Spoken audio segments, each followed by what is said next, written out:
50 000, 52 000, 55 000. Depuis quelques semaines, au stade Vélodrome, on bat des records d'affluence. Les supporters, en manque de football, ont fait leur grand retour. Et devinez quoi? Aujourd'hui, à Marseille, c'est... Jour de match.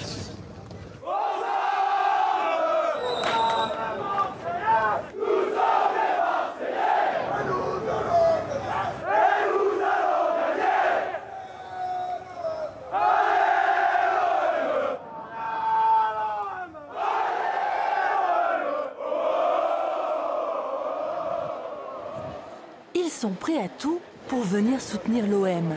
Certains supporters viennent de loin, très loin. Et on vient du 91. Se lever aux aurores, parcourir des centaines de kilomètres, pas de problème. Nous, on habite juste entre Laval et Le Mans. Alors vous êtes breton, mais vous êtes pour Marseille. Oui, voilà. Oui. Vous êtes supporter de l'OM? Oui. En Bretagne? Oui. Il y en a beaucoup? Oui, il y en a pas partout. On est parti à 8 h du matin, on a fait 3 heures de route, ça a arrêté et tout. On vient de Perpignan et là on vient voir le match de Marseille à 17 h contre Rennes. La petite sœur, elle n'a pas le choix, elle suit. Ouais, voilà, elle est obligée.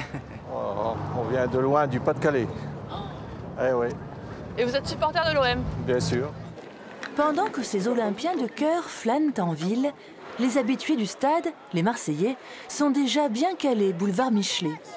Et parmi eux, Thierry, plus connu sous le nom de Titi.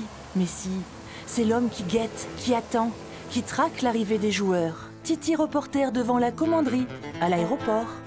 C'est l'homme à la photo. Toute la team OM le suit sur les réseaux sociaux.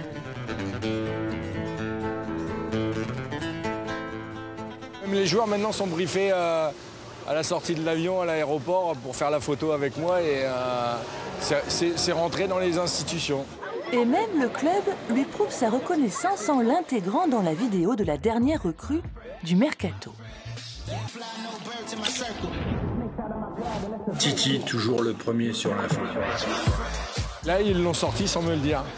Donc ça a été, la surprise a été d'autant plus grande. Pablo Longoria a tout compris.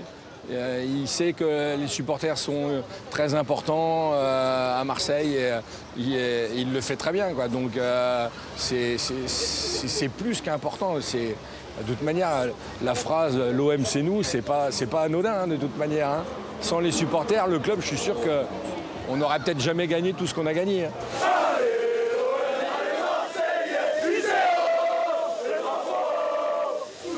L'heure de la rencontre approche.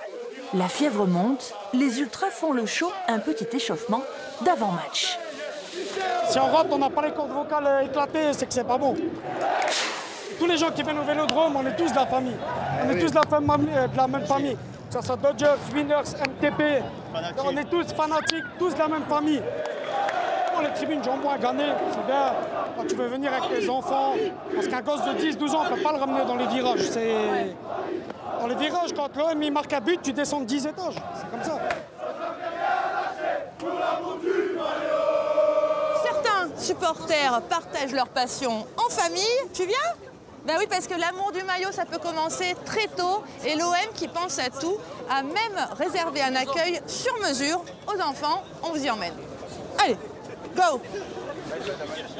Au 5e étage, le salon dédié aux 3-12 ans. Avant d'accéder à leur tribune, les minots prennent du bon temps, dans une ambiance forcément bon enfant. Alors là, vous avez Nino, la mascotte, qui accompagne les enfants en bord pelouse pour l'opération, pour regarder l'échauffement.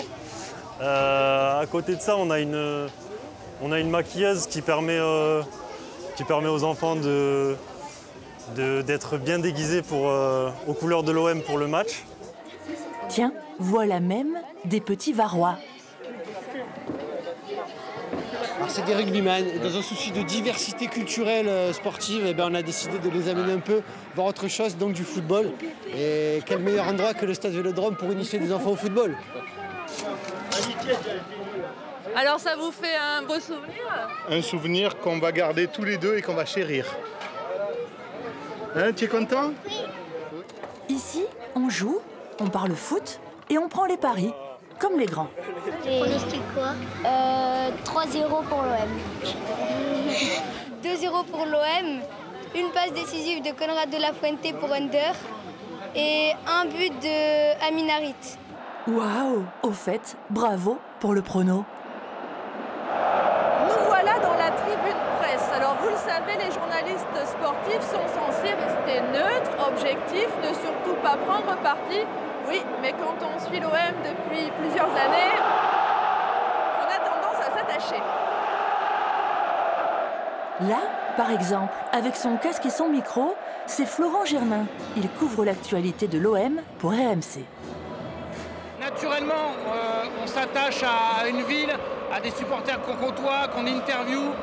On peut avoir une relation plus ou moins forte avec des joueurs, mais il ne faut pas qu'elle nous pollue et qu'on reste objectif. Il y a un but du PSG dans un Marseille-PSG, je vais devoir le commenter presque normalement. Après, le sentiment que j'aurai au fond de moi, j'essaierai de le garder bien au fond de moi. Je pense qu'au fil des saisons, les supporters qui écoutent une certaine radio, qui s'habituent à une voix, ont deviné pour qui était tel ou tel journaliste. Je me dois de garder un petit peu mon opinion perso pour moi, c'est-à-dire ne pas trop, et ça va dans les deux sens, ne pas trop tacler l'OM quand ça va pas bien, et ne pas trop être euphorique ou dépasser les bornes quand l'OM va bien. Et justement, l'OM va bien, même très bien. Ce dimanche soir, vous étiez 54 188 à quitter le stade Vélodrome, mais chacun emportait avec lui un petit bout de victoire.